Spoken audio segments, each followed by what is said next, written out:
আপনাদেরকে দেখাচ্ছি যে উচ্ছেদ অভিযানের পর কিন্তু যেসব দোকানদাররা রয়েছে তারা কিন্তু খুবই ক্ষুব্ধ। রাস্তার ওপরেই কিন্তু তারা এবার ভাঙচুরের দোকানের যত মালপত্র আছে রাস্তার ওপরে তারা একত্রিত করছে এবং রাস্তা পুরোপুরি তারা বন্ধ করে দিচ্ছে, ছোট বাচ্চা থেকে শুরু করে সকলেই। আমি দেখাচ্ছি আপনাদেরকে যে উচ্ছেদ অভিযান ঘিরে বর্ধমান শহরে একটা তর্ক বিতর্ক দোকানদারের সাথে শুরু হয়েছিল এবং তার অবশেষেও কিন্তু উচ্ছেদ অভিযান করা হয়েছে। এবং দেখাবো যে দোকানদাররা যারা আছে তারা ভাঙচুর করা মালপত্র রাস্তার ওপর ফেলে রাস্তা অবরোধ করে দিচ্ছে। আপনাদেরকে সরাসরি আমরা দেখাচ্ছি, এখন দেখাচ্ছি চিত্র, পুরো রাস্তা বন্ধ করে দেওয়া হচ্ছে। আপনাদেরকে দেখাচ্ছি, আপনাদেরকে আমরা আরও একবার দেখাবো যে উচ্ছেদ অভিযানের পর আমি দেখাবো যে পুরো রাস্তাটা ব্লক করে দেওয়া হচ্ছে। ছোটো ছোটো বাচ্চা থেকে দেখাবো আরও একবার একদম পুরো একদম রাস্তার ওপরে পুরো মালপত্র ফেলে দিয়ে রাস্তা পুরো ব্লক করে দেওয়া হচ্ছে। আমি দেখাবো আরও একবার এইখানে যেসব দোকানদার রয়েছে আমি দেখাবো যে যেসব দোকানের মালপত্র ভাঙা, যেসব কাঠামো ভাঙা হয়েছিল সেই মালপত্রকে রাস্তার উপরে ফেলে দিয়ে রাস্তা অবরোধ করা হয়েছে এবং ঘটনাস্থলে পুলিশ প্রশাসন এসছে। আমি দেখাবো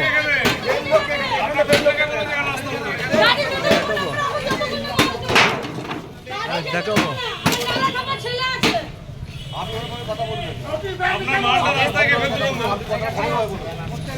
দেখাবো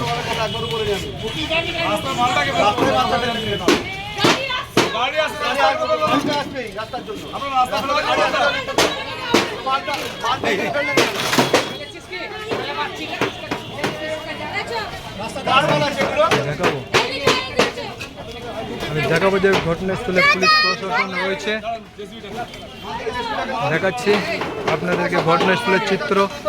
রাস্তার উপরে দোকানের যেসব পরিকাঠামো ভাঙচুর করা হয়েছিল সেইগুলো রাস্তার উপরে ফেলে দিয়ে রাস্তা পুরো বন্ধ করে দেওয়া হচ্ছে এবং ঘটনাস্থলে পুলিশ প্রশাসন কিন্তু পুরোদম সরিয়ে দেওয়া হচ্ছে। যেসব দোকানদাররা এবং এইখানে রয়েছে তারা নিজেদের সেফটির জন্য দাঁড়িয়ে আছে এবং আমি দেখাবো যেসব গ্যাদারিং হচ্ছে, ভিড় হচ্ছে, সেই ভিড়কে প্রশাসন সরিয়ে দিচ্ছে। এবং আমি দেখাবো রাস্তার চিত্রটা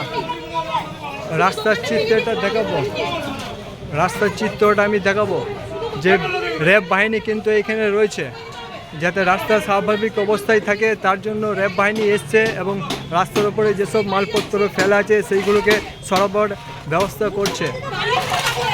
আমি দেখাবো যে পুলিশ প্রশাসন কিন্তু রাস্তার উপরে যেসব পরিকাঠামো পড়েছিল সেইগুলোকে সরানো হচ্ছে। পুলিশ আমি দেখব র্যাব বাহিনী তারা এই অবশিষ্ট যেসব পরিকাঠামো অংশ আছে সেইগুলোকে রাস্তা দিয়ে তোলা হচ্ছে যাতে যান চলাচল স্বাভাবিক অবস্থায় থাকে। আপনাদেরকে দেখাচ্ছি র্যাব বাহিনী পুলিশ প্রশাসন কিন্তু ঘটনাস্থলে এসে রাস্তার উপরে যেসব পরিকাঠামো মালপত্র আছে সেইগুলোকে সরিয়ে দিচ্ছে। আপনাদেরকে আমরা এখনও পর্যন্ত বর্ধমান শহর থেকে সেই চিত্রটা দেখাচ্ছি। দোকানদাররা ক্ষুব্ধ হয়ে গিয়েছিল এবং তারা এইরকম একটা চিত্র দেখাচ্ছি যে তারা অভিযোগ জানাচ্ছে যে তাদেরকে কোনো রকমভাবে নোটিশ পেপার দেওয়া হয়নি এবং হঠাৎ করে উচ্ছেদ করে দেওয়া হয়েছে এবং পুলিশ প্রশাসন ও দোকানের পরিকাঠামোগুলো যেগুলো পড়ে রয়েছে সেইগুলোকে সরিয়ে দিচ্ছে। আপনাদেরকে আমরা সেই চিত্রটা দেখাচ্ছি এবং দোকানদার দেখাবো যে দোকানদার সেই ভাঙাচোরা পরিকাঠামোর মধ্যেই দোকান করছে। আপনাদেরকে আমরা দেখাচ্ছি পুলিশ প্রশাসন দেখাবো যে পুরো রাস্তা এবার স্বাভাবিক অবস্থায় করার চেষ্টা করছে, যান চলাচল যাতে কোনো রকমের অসুবিধা না হয় সেই ব্যবস্থাটা পুলিশ প্রশাসনের আমি দেখাবো যে পুলিশ প্রশাসন সেইভাবে স্বাভাবিক অবস্থায় পরিণত করেছে। কিছুক্ষণ আগে কিন্তু ক্ষুব্ধ হয়ে দোকানদাররা দোকানের যেসব পরিকাঠামো মাল রয়েছে সেইগুলো রাস্তার উপরেই ফেলে দেওয়া হয়েছিল এবং কিছু সময়ের জন্য রাস্তা পুরোপুরি বন্ধ হয়ে গিয়েছিল এবং পুলিশ প্রশাসন এসে সেই দোকানের মালপত্রকে এক সাইডে করে রাস্তা স্বাভাবিক অবস্থায় করে ফেলেছে। আপনাদেরকে দেখাচ্ছি যে দোকানদাররা ক্ষুব্ধ রয়েছে। দোকানদারদের অভিযোগ যে তাদেরকে সময় দেওয়া হয়নি এবং তারা কিন্তু ক্ষুব্ধ হয়ে তারা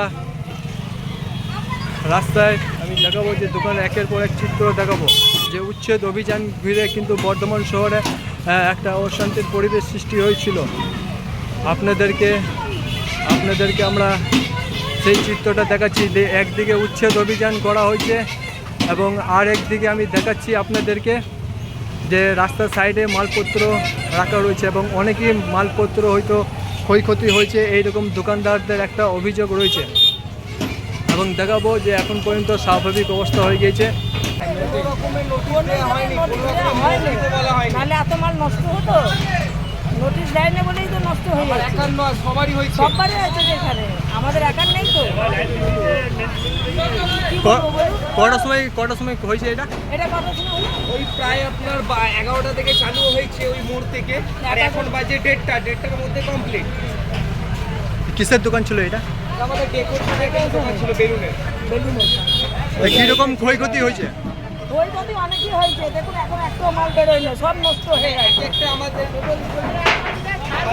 একটা পেটিতে একটা বেলুন আছে, একবার পেটির দাম হচ্ছে কমসে কম 80,000। কি বলো পৌরসভার এই উদ্যোগকে কি বলবো? পৌরসভার উদ্যোগটা খুবই খারাপ এবং দিদি আমাদের মোটেও এই কথা বলেনি যে হ্যাঁ কোনো বা গরিব মানুষের পেটে লাথ মারাও, এটা কোনোদিন দিদি বলতে চাইনি।